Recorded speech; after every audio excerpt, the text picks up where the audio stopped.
Answer to No One to me was one of those songs that I just had to cut. I mean, I wrote it, it was just emphatic. I had to plant that flag again and let people know who I am, what I believe in, and I think most of my fans and just a lot of people in this country, this day and age, and where we're at, feel the same way.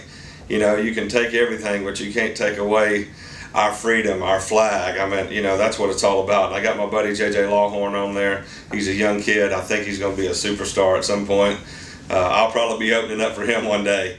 But he just captured it. He's a country kid, as country as they come, and thinks like I do, hunts and fishes, and is just a little young rebel. So it was awesome to have him on that record. Drivin Around Song, man, this song is it's gigantic. It's unbelievable. Craig Wiseman, Chris Tompkins, Rodney Clawson wrote it. One of the only records I didn't write, but it sounds like I wrote it. That doesn't happen for me much. This song is just amazing, and everybody and their brother wanted to cut it, but I was lucky enough to be the guy that they let cut it, and then I was so lucky to have my good friend Jason Aldean on this song. I think this song is going to be something that people will be playing the way they played Dirt Road Anthem. I think they're going to love it the same way, and now with a chance for Jason and I to do a song together, which a lot of people have asked for, you know, how can you not be excited about doing a song with one of the biggest, maybe the hottest artist in country music, who's also one of my best friends in the music business, so that I have a lot of respect for. So put this in your car and let's go driving around. Man, this song All In was it's just a country music honky tonk song. And who better than somebody that's in one of my all-time favorite duos, Kix Brooks from Brooks and Dunn. I mean, just one of the great guys in country music, somebody who's mentored a lot of young guys and guys coming up in the business like me. He's always answered questions, been there to help. He's always given back. So I was excited, really excited to be able to do a song with Kix. I mean, he's just somebody that I've always looked up to, and it was perfect. He's a honky-tonk cowboy, and so am I. It couldn't be a more perfect match made in this song. All in, baby.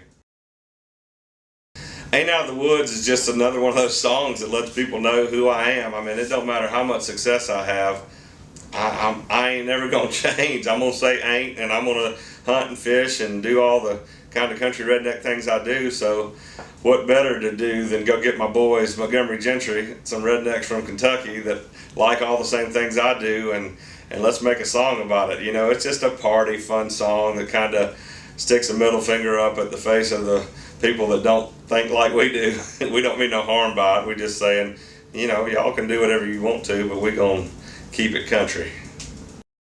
Lucky Then Good, man, I wrote with Craig Wiseman and Rodney Clawson. That song just kind of came together in the spare of the moment, and you hear people say that all the time. I'd rather be lucky than good. So, you know, Rodney kind of had that idea, and we all ran with it, and it's just fun, up-tempo, rocking, me being me. I mean, I love that song. Dan Huff produced it. It's just killer musically, and it's me doing my thing and being myself. And you know, like I said, I guess a lot of people feel that way. I'd rather be lucky than good.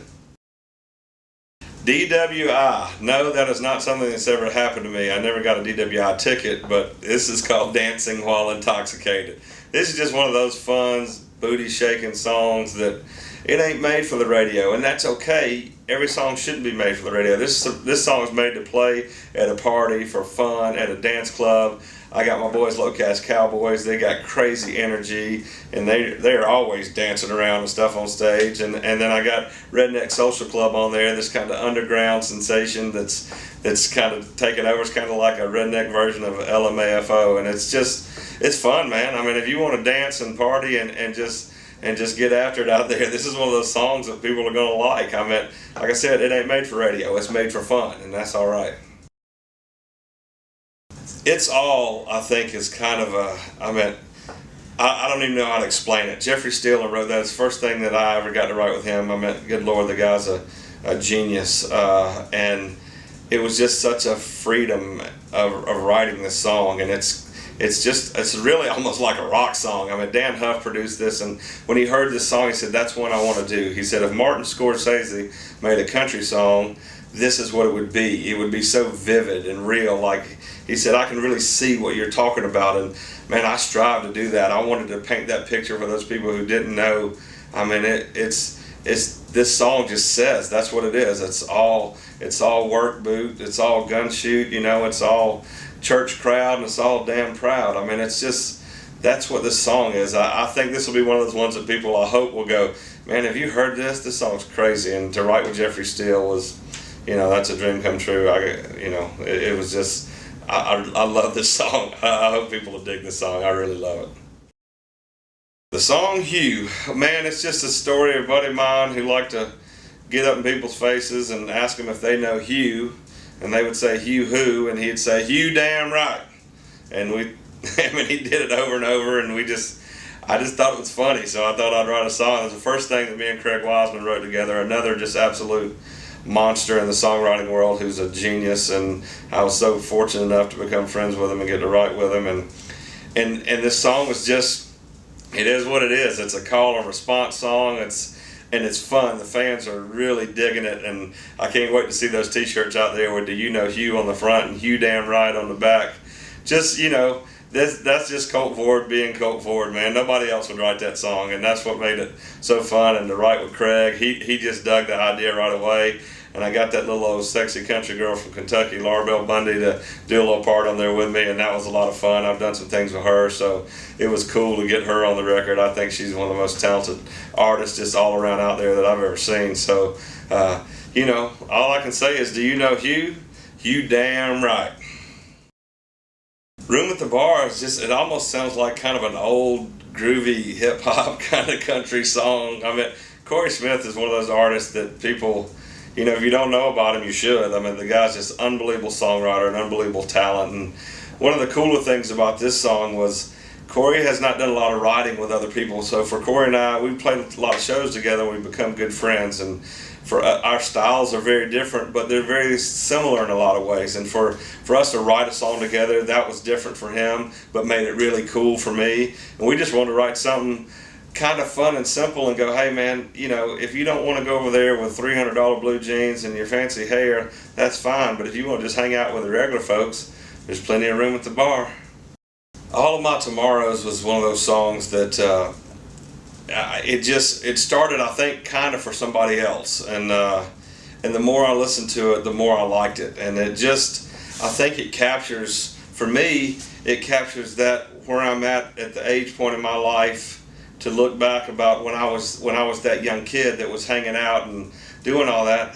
I didn't care about what was going on the next day. All I wanted was that moment right there, and I think everybody can relate to that. Young kids can relate, and the older folks can go, man, I remember feeling that way of like, I don't care about what happens tomorrow. I just don't want this to end. And that's what the song is. I mean, you're basically saying, I'd trade all of my tomorrows just to keep feeling the way I'm feeling right now. And I think everybody's felt that at some point in their life. And I got a new young artist, Russell Dickerson, on there, who's just an unbelievable singer. And at some point, you'll also, this kid's going to be a star. I mean, and it was cool to have him be a part of this record.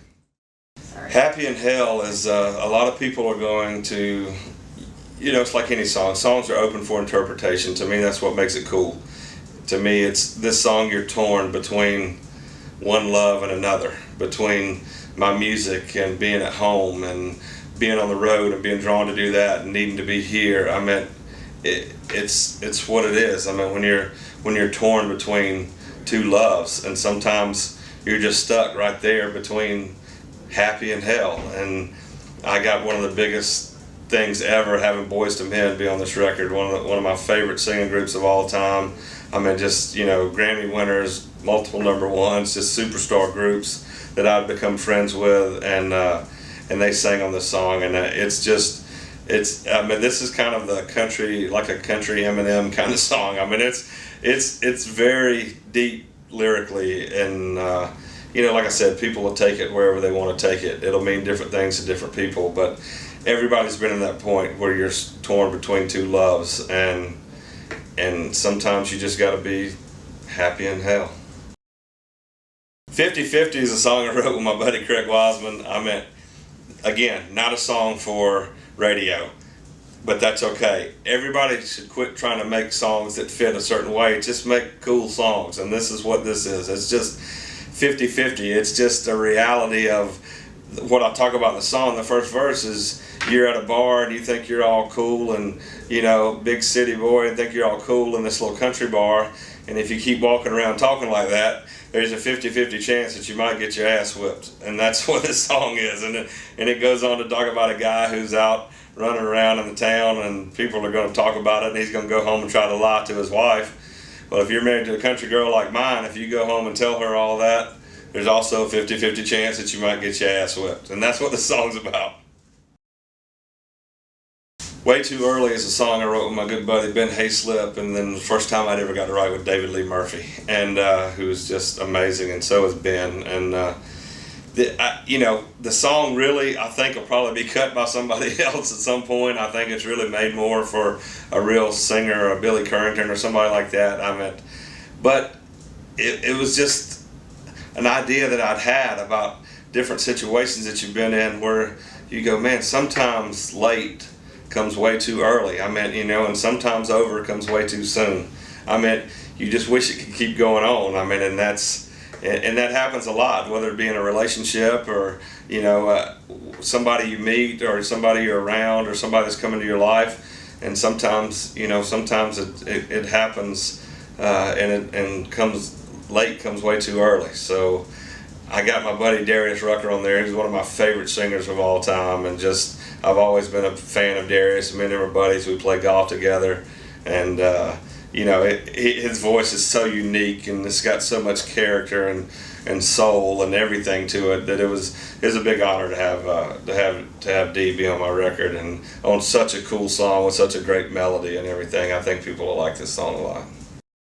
So this last song, to me, really, it's kind of my first really gospel song. Really, it's a song called Angels and Demons, and it couldn't be more real for me being as honest and open and talking about life and what life is to me and what it's been. And at the end of the song, I have I have a very personal conversation with God, which I haven't really heard anybody do anything like that on a record, and I didn't do it because nobody had done it. I just did it because that's what I felt like doing. There were some people that told me I shouldn't do that, but I say who I am. You know who I am, and God's a big part of my life. And so this song was something that needed to be done. There's another one I wrote with Craig Wiseman, and he liked the idea, and we got to use What a Friend We Have in Jesus is incorporated into this song. Lamar Williams Jr. singing on there, just unbelievable singer, just brought all that soul to the song. And then I got my buddy Dan Huff, one of the greatest guitar players of all time, to play guitar on there, and it's the last song on the record. I hope this song, I hope it makes people, I hope it kind of stops you in your tracks a little bit and makes you think about some things and what's important and what ain't. And everybody has a little bit of both. Everybody has to deal with both, angels and demons. I'm no different than anybody else.